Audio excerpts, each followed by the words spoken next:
you've ever enjoyed a rewind mechanic in a racing game, don't forget to thank the original Grid. Though somewhat overlooked when it first launched 4 years ago, its innovative flashback mechanic quickly became a genre staple. But that wasn't all the game had to offer, and now Grid 2 is finally here to pick up where the first game left off.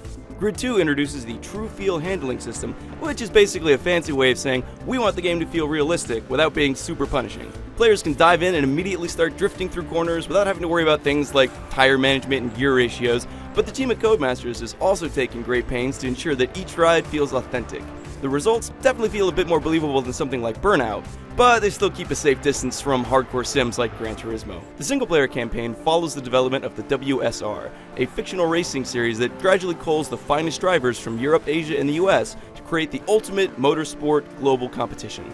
Players serve as the series' star driver and basically tour the world kicking ass in anything with four wheels. According to the devs, the campaign features some light narrative elements, but will probably avoid dramatic betrayals and hackneyed twists.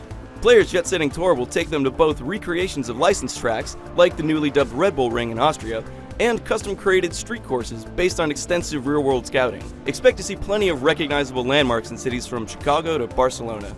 You can also expect a variety of familiar race types, including checkpoint races that force players to scramble for extra time, elimination races that periodically cut the last-place driver, and standard races with lap times and checkered flags and everything. The developers have also added open road races that pit players head-to-head in a mad dash towards a fixed destination, like, say, somewhere down California's Golden Coast. Of course, Grid 2 also features an outrageous variety of vehicles, from American muscle to Japanese domestic to lightweight GT cars.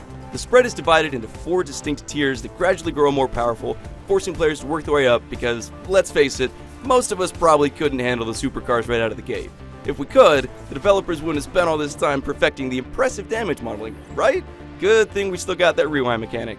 Codemasters hinted at some extensive new multiplayer elements, but unfortunately won't reveal more until closer to Grid 2's May 28th North American launch date. Until then, you know where to go for all things Grid, Codemasters, and racing, IGN.com.